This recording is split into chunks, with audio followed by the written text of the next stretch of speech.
पाकिस्तान का सबसे बड़ा कैटल शो मेला मिल्लत रोड रहमत टाउन में मुनक्कद हुआ, जहां से हमें रिपोर्ट कर रहे हैं तारक महमूद कम्बो।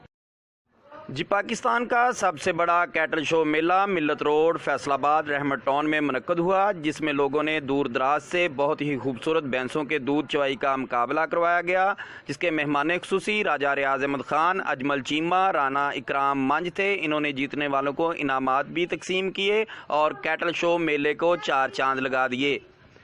ऐसी मज़ीद वीडियो ख़बरें देखने के लिए हमारे चैनल 1 by 1 न्यूज़ HD को लाइक करें, सब्सक्राइब करें, ताकि हमारी हर आने वाली वीडियो आपको मौसूल हो सके।